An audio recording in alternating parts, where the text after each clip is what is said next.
कि primary and secondary metabolise, मतलब कहने का मतलब आपके बॉडी में जो एंट्री करने वाले सब्सटेंस है वो दो टाइप के पाए जाते हैं, एक प्राइमरी होता है तो एक सेकेंडरी होता है। तो कह रहा है कि ये मेटाबोलाइज की बात कर रहा है, मतलब मेटाबोलाइज मतलब क्या, कुछ केमिकल हम बाहर से ले रहे होंगे, कुछ हमारे बॉडी के अंदर वाले हैं, कुछ ह्यूमन मैन मेड होगा और कुछ मतलब कहने को तो कुछ मैन मेड या आर्टिफिशियल होगा या तो कुछ नेचुरल प्रोसेस। अब कह रहा है कि प्राइमरी और सेकेंडरी मेटाबोलाइज दो टाइप के मेटाबोलाइज, पहले ध्यान लो ये टॉपिक है मेटाबोलाइज। मेटाबोलाइज दो टाइप का पाया जाता है, एक होता है प्राइमरी मेटाबोलाइज, दूसरा होता है सेकेंडरी मेटाबोलाइज। कह रहा है कि हम प्राइमरी, यहाँ तो प्राइमरी के बारे में उतना ज्यादा हम लोग शुरू से पढ़ते हुए आ रहे हैं, क्या जरूरी है क्या नहीं जरूरी है, बॉडी को क्या बना लेती है क्या अलग से लेना पड़ेगा, कहानी बहुत कुछ चीजें हैं। तो कह रहा है कि प्राइमरी यहाँ पे तो थोड़ा बेसिक दिया गया है, लेकिन यहाँ सेकेंडरी के बारे में ज्यादा क्या किया गया, विस्तार से बताया गया, डिटेल में बताया गया। तो थोड़ा यही देखना है इसमें कि जो सेकेंडरी मेटाबोलाइज है, सेकेंडरी मेटाबोलाइज पहले ये जानो कि मेटाबोलाइज बोलते किसको, पहला दिमाग में क्वेश्चन यही आएगा कि भाई मेटाबोलाइज बोलोगे किसे। तो कह रहा है कि पहले देखो, बोल रहा है कि इसमें मीनिंग से भी कुछ चीजें समझनी होती है। यहाँ पे बोला कि सेकेंडरी मेटाबोलाइज, ठीक है, कह रहा है कि they do not aid directly in the growth and development of the plant but are the required from their surrounding environment. अब देखो इसमें बोलने का मतलब क्या बोला, बोला कि सेकेंडरी मेटाबोलाइज वो मेटाबॉलिज्म है या वो चीजें हैं जो किसी भी प्लांट को ग्रोथ करने के लिए या किसी भी ह्यूमन को भी ग्रोथ करने के लिए या किसी भी लिविंग ऑर्गेनिज्म को ग्रोथ करने के लिए या डेवलपमेंट करने के लिए हमें क्या करना पड़ता है, बाहर से आउटटेक करना, मतलब बाहर से लेना पड़ता है। तो इससे एक दिमाग में क्या हुआ, एक आइडिया आया। तो प्राइमरी क्या हो सकता है, जिसे ना लेना पड़े, मेथड दो ही हो सकता है, प्राइमरी और सेकेंडरी। हमने प्लांट में पढ़ा था, आपको याद होगा, मेरिस्टेमेटिक टिश्यू वाला प्राइमरी ग्रोथ होता है, यानी बॉडी में पहले से चल रहा है। तो यहाँ पे भी देखो थोड़ा सा डिफरेंट है, यहाँ पे बस यही है कि प्राइमरी अगर मेटाबोलाइज की बात किया जाए तो प्राइमरी मेटाबोलाइज वो होता है जो हमारे बॉडी को या किसी भी लिविंग ऑर्गेनिज्म को ग्रोथ या डेवलपमेंट में बाहर से आउटटेक ना लेना, मतलब ना करना पड़े, मतलब बाहर से चीजों को बॉडी में ना लेना पड़े। लेकिन सेकेंडरी का बात बोल रहा है, तो कह रहा है कि सेकेंडरी वाला मेटाबोलाइज जो होता है, कह रहा है कि they do not aid directly, हम डायरेक्ट एड नहीं कर सकते। फिर कह रहे हैं कि डे ग्रोथ, किसमें, ग्रोथ में और डेवलपमेंट में। ये कहां देखने के लिए, प्लांट में। कह रहा है कि हम जो सेकेंडरी मेटाबोलाइज होता है उसको हम डायरेक्ट ऐड नहीं कर सकते, किसमें, प्लांट में, प्लांट के किसमें, ग्रोथ में और डेवलपमेंट में। फिर कह रहा है कि what are the required for their the क्या सर्वाइवल इन इन्वायरमेंट। वो तो कह रहा है कि ये, लेकिन क्या हो सकता है, ये इन्वायरमेंट में सर्वाइव कर सकते हैं, पाए जा सकते हैं। सिंपल बात जानो कि प्राइमरी होगा कि जो हमारी बॉडी खुद बना ले, खुद अपने आप से अपना काम कर ले, उसे हम क्या बोलेंगे, प्राइमरी है। जो हमें आउटटेक मतलब बाहर से लेनी चीजें पड़ रही हैं वो हमारी क्या होंगी, सेकेंडरी होंगी। तो कहा है कि सम सेकेंडरी मेटाबोलाइज। अब देखो क्या बोला, कह रहे कि कुछ आपके बुक में नाम दिए गए हैं, जिसमें से देखिए अब पहला ही बोला गया पिगमेंट। कुछ ऐसा चीजें भी होता है पिगमेंट में जो हमारे बॉडी के लिए क्या होते हैं, प्राइमरी भी होते हैं और सेकेंडरी बोल सकते हैं। लेकिन कह रहे हैं कि सेकेंडरी मेटाबोलाइज में कौन कौन आएगा, तो अपना क्या आएगा, कैरोटीनॉइड आएगा और एंथोसाइनिन आएगा। दिमाग में रखना, ये दोनों पिगमेंट के नाम है। हम प्लांट में प्राइमरी पिगमेंट तो कौन होगा, क्लोरोफिल ए, बी और सी। याद रखना, दिमाग यही यूज होता है। जब इनको बोल दिया एसेंशियल पिगमेंट है ना, जो कलर को शो करता है, लाल, पीला, हरा, गुलाबी, नीला, ये सब आगे। लेकिन हरा वाला जो था हम जानते हैं क्लोरोफिल का ही खेल था, तो क्या हो गया, प्राइमरी हो गया। बाकी जो अदर कलर शो कर रहा है कोई प्लांट, वो क्या हो गया, उसका सेकेंडरी हो जाए। तो देखो क्या बोला, कह रहा पिगमेंट में सेकेंडरी पिगमेंट किसको मानेंगे, तो कैरोटीनॉइड को मानेंगे, उसके बाद से एंथोसाइनिन को। अब कह रहा है कि अगर एल्कलाइड की बात किया जाए तो एल्कलाइड में जो हमारा सेकेंडरी मेटाबोलाइज आता है उसमें आता है मॉर्फिन और कोडीन। ये दोनों नशा वाला प्लांट है, आपने सुना होगा नाम कोडीन और मॉर्फिन के बारे में। ये दोनों ड्रग्स हैं जो प्लांट से निकाले जाते हैं। कहाँ पाए जाते हैं ये? प्लांट में। हाँ ठीक है। जैसे आपने धतूरा प्लांट सुना है, धतूरा, शंकर भगवान का नाम सुना है, शंकर भगवान के फ्लावर चढ़ाया जाता है और उसका फल चलाया जाता है। अच्छा, उसको मिक्स करके कुछ वाइन नहीं बनाई जाती है। थेरेपी की जरूरत थी। ड्रग्स का वाइन कैसे बन सकता है? अच्छा ये ड्रग्स है। मैं कितनी बार बोला? अच्छा सुनाई नहीं दिया होगा, दिमाग आ रहा है तब तो। नहीं सुना है हाँ हमने। नहीं ठीक है, हमने बोला था कि ये ड्रग की बात कर रहा है। अच्छा तो तुम वाइन बनाने स्टार्ट कर दियो। अच्छा ग्रेप्स खिला दियो का, फर्मेंटेशन करा दे रही हो। मेरे जहन में यही बात चल रही थी। ऐसे ही चलाना, ट्रिक कहीं और मार के आना। ये मैंने बोला क्या, शंकर जी को आप जानते हो, भगवान है भाई, सबकी आस्था अपनी अपनी आस्था है।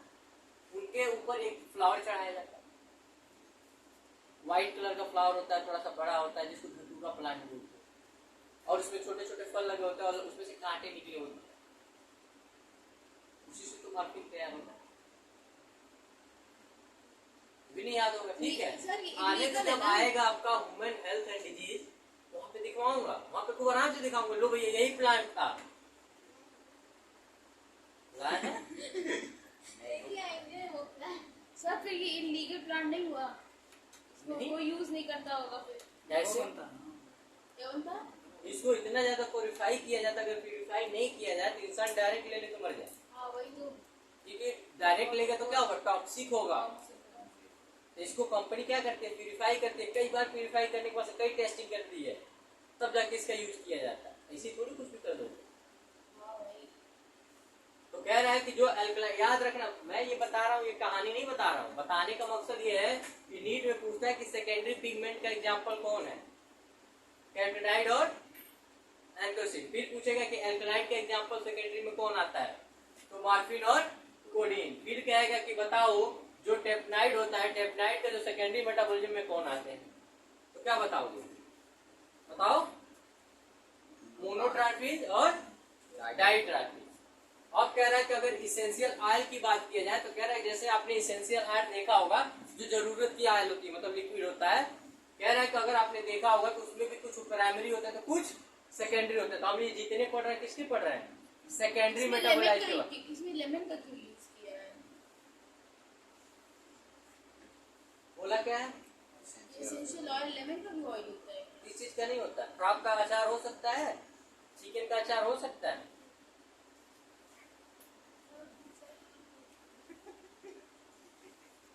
फ्रॉग देखी हो, मेढक, मेढक का अचार होता है वो किसी ने?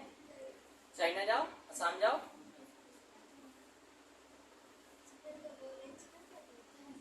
हर चीज का अचार होता है। साउथ में जाओ ना, झींगे का अचार मिल जाएगा, मछली का अचार मिलेगा। तो तुम लोग बस रहते हो यूपी में, चीजें यूपी की तरह ही सोचो, तो जो लिखा है चुपचाप याद कर लो। दुनिया में बहुत से ऐसे जगह है जहाँ पे लोग लूड़ खाते हैं, मैं कई बार बता चुका हूँ इस बात। भ्रूण क्या होता है? एम्ब्रियो, अच्छा हाँ हाँ पता है। वुमेन का एम्ब्रियो खाया जाता है, कई ऐसा प्लेस है। क्यों तुम लोग नहीं खाते हो? तुम लोग वुमेन का नहीं खाते हो लेकिन मुर्गी का खा जाते हो, तब तो नहीं याद आता है। इसमें मतलब ऐसे मतलब चेहरा देख ऐसा लग रहा है क्या बता दिया बंदे ने। हाँ नहीं, वुमेन का खा रहे हो तो दर्द हो रहा है, एक मुर्गी का एम्ब्रियो खा जा रहे हो तो दर्द नहीं हो रहा है। अरे है तो वो भी एनिमल, वो भी तो लिविंग है, वो भी तो, उसको भी तो दर्द होता होगा। तो भाई अपने बच्चों के लिए मतलब अंडा दे रही है, एम्ब्रियो अपना प्रोड्यूस कर रही है ताकि बेचारा उसका बच्चा उत्पन्न हो। बच्चा उत्पन्न होने से पहले आप उसको उत्पन्न कर देते हो अपने चक्कर में, क्या प्रोटीन इसमें हाईली होता है। तो आप नहीं खाते हो एम्ब्रियो, अब मत कहना कि एम्ब्रियो नहीं खाते हो, खाते हो। जितना सीड खाते हो, सीड में क्या है, सीड क्या है कि बताओ, एम्ब्रियो तो है। तो जो नहीं बोल रहा है उसको काट के खा जाओ। मतलब अपने, यही जो बोला जाता है, जब अपने पे प्रॉब्लम आती है तब इंसान समझता है कि हाँ ये प्रॉब्लम है, और जब तक नहीं आती अपने पे तो लोग समझता है दूसरे का प्रॉब्लम का क्या मतलब भाई। तुम एक प्लांट फल क्यों देता है, ताकि वो अपने जैसे संतान उत्पन्न कर पाए, लेकिन हम इंसान क्या करते हैं, तोड़ के। साइकिल है ना तो करना जरूरी होता है। साइकिल है तो वुमेन का अगर भ्रूण खा लिया तो कौन सी बड़ी चीज कर दी। हाँ अपनी अपनी सोच है। इसमें सोच की कौन सी बात है भाई, डॉक्टर बनने जा रहे हो, तुम कह रहे हो कि सब चीज रिसाइकिल प्रोसेस है, तो ये रिसाइकिल प्रोसेस है, हाँ बिल्कुल। काहे नहीं हो सकता है। चाइना ऐसा जगह है कि तुमको बहुत कुछ चीजें दिख जाएगी। पहली बार सुना। चाइना, जापान, ये सब अलग कंट्री है, वहाँ जाओ ना, मतलब तुमको फ्रॉग ऐसे दिखते हुए दिखेंगे कि जो आपने कीड़े देखा ना, जो खाना रख दे तो कीड़े हो जाते हैं मोटे मोटे वाले, वो कीड़े बिकते हैं। उसको फ्राई करके नमक मिर्चा छीट के, मसाला छीट के और सॉस के साथ क्या खाते हैं, मतलब वाकई लगता है। मैंने खाया नहीं, वो तो मैंने देखा है। मैं तो यही सोचता हूँ जैसे चिकन फ्राई लगता होगा, क्या पता हो जाए कैसे लगता होगा। नहीं, मुर्गे को काट के फ्राई करो तो की, अरे कीड़ी को फ्राई कर दी तो दिक्कत हो रही है। चाइना की फेवरेट जगह है। नहीं, चाइना मेरा फेवरेट बात नहीं, बात ये है कि मेरे कहने का सिंपल सा मतलब है कि जो भी चीजें हैं वो क्या है, सब कुछ इसेंशियल है इस दुनिया में। मतलब एक अगर वो चीजें हम लोग नहीं करेंगे, आप भी पढ़े हो ना इकोलॉजी में, रिसाइकलिंग प्रोसेस आप नहीं बताया कि हम जब तक एक दूसरे को मारेंगे नहीं तब तक हम जिंदा नहीं रहेंगे, और जब तक एक दूसरा मरेगा नहीं तब तक रिसाइकलिंग एनर्जी चलेगी नहीं। तो वही कहानी तो चल रहा है, इसमें हम क्या कर रहे हैं भैया? अपना अपना सोचने का नजरिया है वहां पे। मतलब इंसान का अगर ब्रूट खा गए, एम्ब्रियो खा गए, तो आपको थोड़ा सा फील होगा कि नहीं इंसान के एम्ब्रियो खा गए। तो पाते कैसे हैं? वहां की औरतें निकाल के बेचती भाई, बहुत कॉस्टली होता है। क्या अपने इंडिया में नहीं होता है किराए पे कुक जो लिया जाता है, क्या है मतलब जैसा बिजनेस हुआ ना, मैंने पढ़ाया था कि नहीं रिप्रोडक्शन हेल्थ में। हाँ, सरोगेसी मदर वाला मैंने बताया था कहानी। एक चीज बताओ, अपने पेट में रखना, 9 महीने पालना उस बच्चे को, दूसरे का बच्चा है, दूसरे का हर चीज है, तुम पाल रहे हो, अब फिर बच्चा उत्पन्न करके दूसरे को दे रहे हो, क्या है? बिजनेस नहीं होता। वैसे ही वहां वो बिजनेस है, अपने अंदर एम्ब्रियो पालते हैं, फिर जब बड़ा हो जाता है ब्रूट टाइप का निकलवा के बेच देते हैं। इसमें देखा जाए तो एक नजरिया थोड़ा सा वही है, बस फर्क ये वहां पे खाने के रूप में यूज हो रहा है, यहाँ पे जनरेशन के रूप में यूज हो रहा है। तो ये कोई बात नहीं भाई, सबकी मजबूरी है, अपनी अपनी कैसे जैसे चलाएगा, तो खा तो सब कोई रहा है। अब देखो कह रहा है कि यहाँ पे टर्पेनाइड कर, टर्पेनाइड में आता है पहला आपका मोनोटर्पिन और डाइटर्पिन। एग्जाम याद रखना, नीट में क्वेश्चन यही से बनेंगे, आई कहानी से नहीं बनेगा, ये कहानी से बनेगा 6-7 से। यहाँ से क्वेश्चन में बताऊंगा भी कहाँ से पूछा गया। कह रहा है इसेंशियल ऑयल, इसेंशियल ऑयल में कौन कौन आता है? लेमन आता है और ग्रासेस ऑयल आते हैं। मतलब या तो लेमन का हो या तो ग्रास का ऑयल जो होता है वो क्या होता है? इसेंशियल ऑयल होता है, जो किसमें आता है? सेकेंडरी मेटाबोलाइट में आता है। अब कह रहा है कि टॉक्सिन, देखो टॉक्सिन मतलब आप भी जानते हैं क्या होता है, पॉइजन ना। हाँ, पॉइजन में कौन कौन आता है जो सेकेंडरी है? एब्रिन और रिसिन, याद रखिएगा, इसमें की बात नहीं है। और आता है आपका लैक्टिन, लैक्टिन का एग्जाम्पल क्या है सेकेंडरी का? बताओ, कन्जुलाइन ए। यही क्वेश्चन नीट में पूछा गया था आपका शायद 2020 में कि 19 में, देख लीजिएगा, ये क्वेश्चन पूछा गया था यहाँ से। और ड्रग्स का देखो, ड्रग्स में कौन कौन आता है? और कह रहे हैं कि पॉलीमेरिक सब्सटेंस, पॉलीमेरिक सब्सटेंस में कौन कौन आता है? रबर आता है, गम आता है और सेलुलोज आता है। इतने में कोई दिक्कत है? देखो तुम लोग को याद इतना ही रखना है। छोटी सी बात याद ये रखनी है कि जो सेकेंडरी मेटाबोलाइट होता है वो हम क्या करते हैं? आउटटेक करते हैं इन्वायरमेंट से। कोई दिक्कत है? इसी से क्वेश्चबनेगा, इससे बाहर नहीं आएगा। तो आगे का देख लो थोड़ा सा, विज्ञान ही चल रहा है इसमें। देखो कह रहा है कि अगर आप एक बॉडी, देखो एक अगर बॉडी की पूरी एनालिसिस करनी है तो आप बॉडी का एक केवल सेल को उठा लो और एक सेल का जितना एनालिसिस करोगे उसमें जो जो प्रोडक्ट जितना मिलेगा उसी के हिसाब से क्या बताया गया? अपने पूरे बॉडी का कंपोजिशन बताया गया।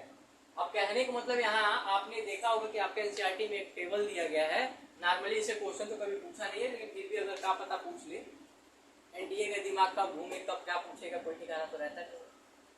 तो कह रहा है कि जो एवरेज अगर कंपोजिशन देखा जाए सेल का, मतलब आप एक बॉडी से किसी, मतलब एक बॉडी है पूरी मल्टी सेलुलर का, उसमें से आप क्या कर रहे हैं? एक सेल को निकाल रही है और निकाल के उसको लैब में ले आके आप स्टडी करना चाह रहे हैं कि इसमें किस मतलब क्या क्या चीजें पाई जा रही है। तो कह रहा है कि अगर आप एक सेल का निकालेंगे किसी बॉडी से और उसका एनालिसिस करेंगे परसेंटेज वाइज पे, तो पता चलेगा कि जो वाटर की कैपेसिटी है एक सेल में वो 70 से 90% के बीच में पाया जा रहा है। मतलब उसमें एक सेल के अंदर पानी कितना पाया जाता है, तो 70 से 90% कितना पानी पाया जाता है। फिर कह रहा है कि अगर प्रोटीन की बात किया जाए तो एक सेल के अंदर प्रोटीन कितना हो सकता है, तो 10 से 15% तक। फिर कह रहा है कि अगर कार्बोहाइड्रेट की बात किया जाए कि एक सेल के अंदर कार्बोहाइड्रेट कितना पाया जाता है, तो 3% तक। ये सब परसेंट में है। फिर कह रहा है कि लिपिड की बात किया जाए तो लिपिड कितना एक बॉडी में पाया जाता है, तो 2% तक।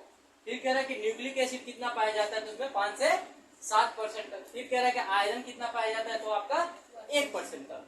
अब कहने का मतलब ये है कि हमने अगर एक सेल का पता लगाया तो क्या हम ये बोल सकते हैं कि एक बॉडी में वाटर कितने परसेंट तक पाया जाता है, तो 70 से 90% तक। कि एक सेल के अगर हमने निकाल लिया तो पूरे बॉडी के निकाल सकते हैं। तो आपसे कोई सेल की बात करे या पूरे बॉडी की बात करे, आप इजीली बता सकते हैं। अगर कहा जाए तो सबसे ज्यादा आपके बॉडी में कौन सा चीज है, तो आप भी बता सकते क्या है, वाटर है।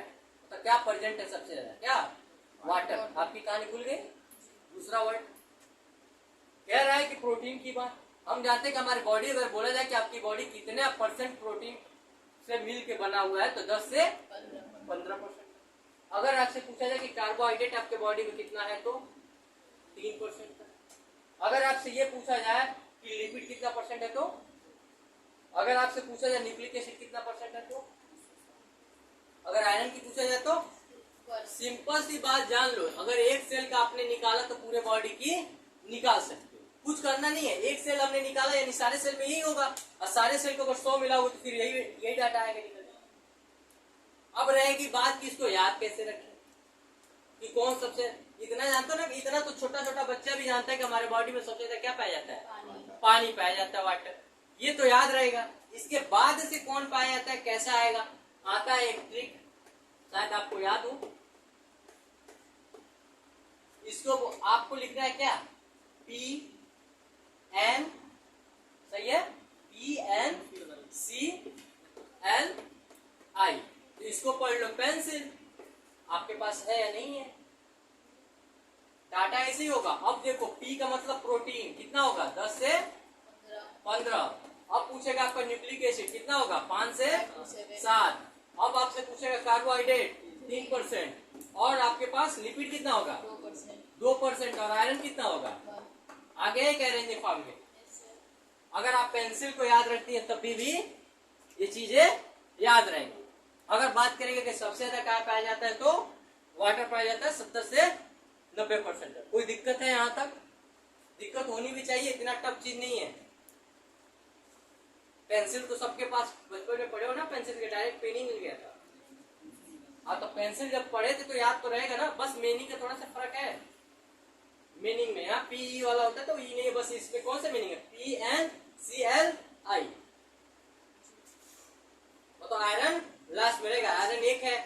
देखो हमेशा याद रहता, अपर और लोअर सबको याद रहता है, फंसते इंसान कहाँ है, बीच में। तो बीच वाला क्या है, पेंसिल है। याद रखिएगा, सबसे ज्यादा वाटर, वाटर के बाद से प्रोटीन। मैंने बोला था ना कि कोई भी चीज अगर पूछा जाए आपसे कि किस चीज से मिलके बना है, तो क्या लिखोगे, कहाँ टिक मारना होता है, बता रहा है कि नहीं ये भी। फिर आपकी बात आएगी कि आपका न्यूक्लिक एसिड कितने परसेंट है, तो 5 से 7% है। फिर बात आएगा आपका कार्बोहाइड्रेट कितना है, 3%, और लिपिड कितना है, 2%, आयरन कितना है, 1%। आप भी जानते हैं कि आपका सेल मेम्ब्रेन, सेल वॉल किससे बना हुआ है, सारी चीजें मैंने पिछले चैप्टर में पढ़ा चुके हैं, उसमें कोई दिक्कत नहीं है। ये डाटा याद रहेगा। अब हम यहां से पढ़ेंगे प्रोटीन। देखो अब प्रोटीन पहला अपना इसमें टॉपिक क्या है, प्रोटीन का। कह रहा है कि हम जानते हैं, पहले बताया था कि एक प्रोटीन को बनने में कितने लगते थे। अब यहाँ कह रहा है कि अमीनो, मैंने बताया था कि अमीनो एसिड कितने प्रकार के हो सकते हैं। एक अमीनो एसिड बनने में 20 लगते थे, 20 टाइप के। अब कह रहा है कि 21 टाइप का अमीनो एसिड मिल के और एक प्रोटीन का फॉर्मेशन करते हैं। देखो कितना अच्छा बोल रहा है। पहले हमने पढ़ा था वहां पे स्ट्रक्चर में, वहां पे क्या लिखा था कि 20 टाइप के अमीनो एसिड होते हैं। अब यहाँ कह रहा है कि 21 टाइप के अमीनो एसिड मिल के एक प्रोटीन का निर्माण करते हैं। तो समझ में आ रहा है क्या बोल रहा हूँ। तो सिंपल सी बात जानो, तो एक प्रोटीन को बनाने में 21 टाइप के अमीनो एसिड का यूज होता है, तब जाके एक प्रोटीन मतलब एक मोल प्रोटीन या एक मालिक्यूल प्रोटीन का फॉर्मेशन होता है। अब कह रहा है, देखो कह रहा है यहाँ पे कि there are the 21 type of amino acid. जैसे एग्जांपल में बोला है, अमीनो एसिड का एग्जांपल दे रहा है क्योंकि आप पढ़ चुके हैं। क्या बोला है? एलानिन और साइटोइन और कोलिन और ट्रिप्टोफैन और लाइसिन, ये सारे की स्ट्रक्चर आप पढ़ के आए। तो वही कह रहे हैं, सब क्या है? सब अमीनो एसिड है। तो कह रहा है कि यही मतलब 20 टाइप के अमीनो एसिड में, जैसे कि ये जो भी नाम दिया है, इन सबको अगर 21 टाइप के अमीनो एसिड को एक साथ इकट्ठा किया जाएगा, अगर एक चेन बनाया जाएगा, तो क्या बनाएगा? एक मोल प्रोटीन बनाएगा या एक मालिक्यूल प्रोटीन बनाएगा। अब कह रहा है कि देखो, the protein is the heteropolymer not the homopolymer. जाहिर सी बात है हेट्रोपॉलीमर होगा, क्योंकि हम जानते हैं कि जो 21 टाइप के अमीनो एसिड मिक्स हो रहे हैं, वो 21 टाइप के अमीनो एसिड क्या है? सब अलग अलग है। जब सब अलग अलग होते हैं तो हम क्या बोलते हैं? हेट्रोटॉपिक। अगर जब सब एक होते, एक ही स्ट्रक्चर होता, एक ही फंक्शन होता, एक ही मॉलिक्यूल होते, तो क्या होते हो? होमो होते। तो जाहिर सी बात है, जब कह रहे हैं कि 21 टाइप के अमीनो एसिड से मिलकर बना हुआ है एक प्रोटीन का मॉलिक्यूल, तो प्रोटीन क्या होगा? हेट्रोटॉपिक ही तो होगा, क्योंकि सब एक मॉलिक्यूल नहीं है, क्योंकि सब क्या है? अलग अलग है। तो जब सब अलग अलग है तो क्या होगा? वो होमोपॉलीमर नहीं होगा, क्या होगा? हेट्रोपॉलीमर होगा। तो सिंपल सी बात जानो, जो प्रोटीन होता है वो क्या है? हेट्रोपॉलीमर होता है, और 21 टाइप के अमीनो एसिड से मिलके फॉर्मेशन होता है। प्रोटीन का फॉर्मेशन कैसे होता है? बोलो। आप क्वेश्चन क्या पूछ रहे हैं? प्रोटीन का फॉर्मेशन कैसे होता है? एसेंशियल और नॉन एसेंशियल। जैसे ट्रांसक्रिप्शन से ये ट्रांसलेशन होता है, वो चीज नहीं बोला फिलहाल, यहाँ बताऊँ। अभी तो हम वहाँ जाएंगे मॉलिक्यूलर बेसिस पे इंटेंट पढ़ेंगे तो देखेंगे। 21 टाइप ऑफ अमीनो एसिड। तो यही बात तो पूछ रहा हूँ उसी टाइम से। ये तो इसेंशियल नॉन इसेंशियल में पहुंच गए। नहीं सर, 21 आप मतलब जो मैं पढ़ा रहा हूँ नहीं दिख रहा, जो नहीं पढ़ा रहा हूँ दिख रहा है। मेरे कहने का मतलब ये था कि प्रोटीन कैसे बनता है। तो 21 टाइप का अमीनो एसिड से मिलके एक प्रोटीन कैसे सिंथेसिस होता है। अब कह रहा है कि प्रोटीन होता क्या है, तो प्रोटीन हेट्रोपॉलीमर होता है, ना कि होमोपॉलीमर होता है। इसके पीछे का रीजन ये है क्योंकि हम जानते हैं कि जो अमीनो एसिड यूज हो रहे हैं सब एक नहीं है, क्या है? 21 टाइप के अलग अलग है। हम जानते हैं कि जब अलग अलग मॉलिक्यूल्स यूज करते हैं तो क्या होता है? हेट्रो होते हैं। अगर सेम यूज करेंगे तो होमो होंगे। तो यहाँ पे सब अलग अलग हो रहे हैं तो क्या होंगे? हेट्रोपॉलीमर को करेंगे। अब कह रहा है कि देखो, टेट्राइड protein are the source of the essential amino acid. They are for the amino acid can be essential और नॉन एसेंशियल। मतलब कह रहा है कि अगर टेट्राइड प्रोटीन के हिसाब से देखा जाए तो ये जो होता है, इसको हमने दो भाग में बांटा है। मतलब प्रोटीन को नॉर्मली दो भाग में बांट दिया, एक होता है एसेंशियल, एक होता है नॉन एसेंशियल। अब ये भी बात मैंने बताया था कि एसेंशियल किसे बोलोगे और नॉन एसेंशियल किसे बोलोगे, तो बताना चाहेगा कोई? एसेंशियल किसे बोलोगे और नॉन एसेंशियल किसे बोलोगे? नॉन एसेंशियल जो है बॉडी बनाती है, एसेंशियल वो जो हमें बॉडी नहीं बनाती है। ये बात आपने रट के रखा है। पहले लेक्चर में इन चीजों को बताया था।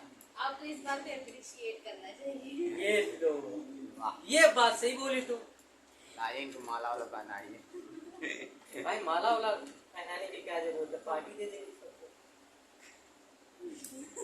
ऐसे ताली थोड़ी बजाते हैं नेता के रैली में। पीछे रीजन होता है। तो आप चाहती हैं कि आपके पीछे ताली बजे, तो खर्चा करिए इन पे। वही बात है। क्या कहने का मतलब है, जो प्रोटीन है कितने टाइप के हैं? दो टाइप के हैं, एक इसेंशियल और दूसरा नॉन इसेंशियल। तो जो नॉन इसेंशियल होता है वो क्या करती है? हमारी बॉडी खुद बना लेती है, और इसेंशियल जो होता है हमारी बॉडी को बाहर से लेना पड़ता है। अब कह रहे हैं कि जैसे आपने देखा होगा कोलेजन वाला, ये कहानी सुने हो एनिमल के बारे में जब बात की थी, कह रहा है कि collagen is the most abundant protein in animal world. मतलब अगर आप जानवरों की बात करो तो जानवरों में सबसे ज्यादा मोस्ट एबंडेंट अगर कोई प्रोटीन है तो कौन है? कोलेजन। अब कह रहा है यहीं पे देखो, एक होता है, देखो बताओ, राइबोलोजी है ना, यस सर, राइबोज है। नहीं राइबोलोज, biphosphate carboxylase oxygenase, Rubisco is the most abundant protein in the ठीक है, ठीक है, ठीक है। एक बार देख लो, मीनिंग गलत ना हो जाए। देखिए चलिए, हाँ सही है। देखो कह रहा है कि जो राइबोलोज होता है, जो बाइफॉस्फेट कार्बो, अब देखो रुबेस्को का फुल फॉर्म जो होता है उसका नाम क्या है, राइबोलोज उसको अभी आएगा प्लांट में।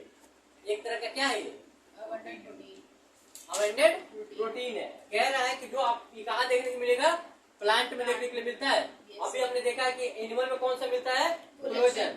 और यही बात करूं कि प्लांट में कौन मिलता है, तो रुबिस्को। रुबिस्को का फुल फॉर्म क्या होता है, तो राइबो, बताओ, राइबोलोज बाइफॉस्फेट कार्बोलेज। कह रहा है कि ये क्या होता है, ये एक तरह का ऑक्सीजन एक्सपेंजर होता है। क्या करता है, ऑक्सीजन को पकड़ के रखता है। वो नॉर्मली याद रखता है, ये क्या करता है, ऑक्सीजन,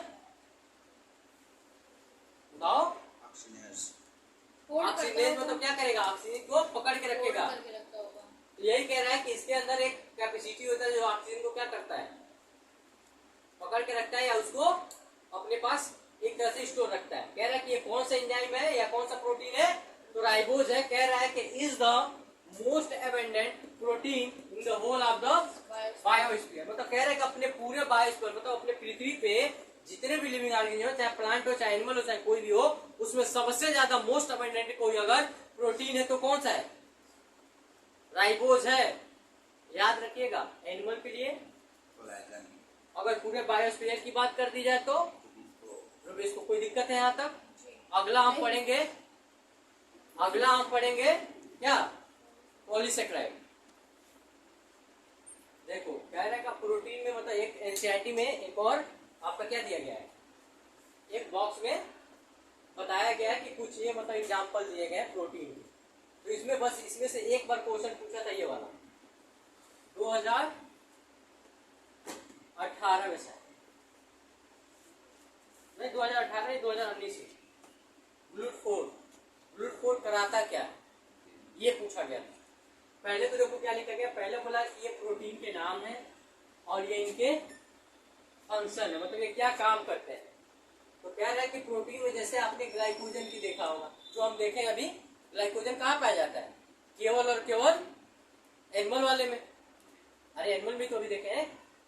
कह रहा है कि जो ग्लाइकोजन होता है कहाँ देख क्या फंक्शन कराता है, तो कह रहा है कि intercellular ground of the substrate. मतलब कह रहा है कि ये क्या होता है, इंटरसेलुलर जो स्पेस होता है उसका ग्राउंड सबस्ट्रेट का ये काम करता है, मतलब उसको भरने का काम करता है। जो आपने देखा है चर्बी, तो जो गैप रहता है उसको क्या करता है, चर्बी जम जाती है उसको फुलफिल कर लेता है। ये किस नाम से जानता है, कौन, देखो याद रखना है, ये ग्लाइकोजन क्या कराता है, तो इंटरसेलुलर ग्राउंड सबस्टेंस के रूप में यूज होता है। अब कह रहा है कि ट्राइप्सिन, ट्राइप्सिन एक तरह का क्या होता है, एंजाइम होता है जो ट्राइप्सिनोजन में कन्वर्ट कर देता है। अब यहाँ पे बोला कि इंसुलिन, इंसुलिन क्या होता है, तो एक तरह का हार्मोन होता है जो हम जानते हैं कि हमारे बॉडी में जो ब्लड है, ब्लड में जो शुगर लेवल होता है उसको डिक्रीज कर देता है। अब कह रहा है कि यहाँ पे एंटीबायोटिक, हम जानते हैं हमारे बॉडी में कोई भी बैक्टीरिया या फंगस या कोई भी इन्फेक्शन काज करने वाला अगर अदर इंटर कर जा रहा है तो उसके प्रति, मतलब उसको उल्टा काम करना है। जैसे मान लो तुमको कोई बीमारी काज कर रहा है, चाहे मलेरिया हो जाए, टाइफाइड हो जाए, कुछ भी हो जाए, कोई भी बीमारी, तो तुम्हारी बॉडी जो उसके अगेंस्ट में काम करती है। जैसे कहने में तो कोई हमें हार्म पहुंचा रहा है, हम इसके अगेंस्ट में काम करेंगे ना बचाव के लिए। तो जो हमारे बॉडी कोई हॉस्ट, मतलब कहने में तो कोई बैक्टीरिया इन्फेक्शन काज करने वाला इंटर कर जाता है, तो उसके अपोजिट में जो काम करता है हमारी बॉडी क्या करती है, एक आर्मी तैयार करके रखती है, जैसे T4 या T3 के नाम से हम जानते हैं, जब हम पढ़ेंगे वहां देखेंगे। तो ये क्या करता है, ये जो एंटीबायोटिक का मतलब होता है हमारे बॉडी के अंदर क्या करता है, एक तरह का आर्मी प्रोटेक्शन का काम करता है। कोई भी होस्ट अगर अटैक करे हमारे ऊपर, या कोई भी बैक्टीरिया या कोई भी फंगस हमारे ऊपर अटैक करे तो क्या करेगा, उसके प्रति ये फाइट करेगा। तो वही कह रहा है कि एंटीबायोटिक क्या होता है, तो ये कह रहा है कि फाइट इन्फेक्शन एजेंट, मतलब कह रहे हैं कि जो आपके इन्फेक्शन काज करने वाले एजेंट होते हैं उनसे फाइट करने का जो काम करता है हमारे बॉडी में, उसको क्या बोलते हैं, एंटीबॉडी बोलते हैं। अब कह रहा है कि रिसेप्टर, रिसेप्टर हम जानते हैं कि कोई भी चीज आप ऐसे मान लो कोई रिएक्शन चल रहा हो, अभी आएगा हम लोग जब पढ़ेंगे, तो रिसेप्टर का मतलब मान लो ये कोई केमिकल रिएक्शन चल रहा है ऐसा, तो प्रोडक्ट बन रहा। अब हमें क्या करना, हम जानते हैं कि इसमें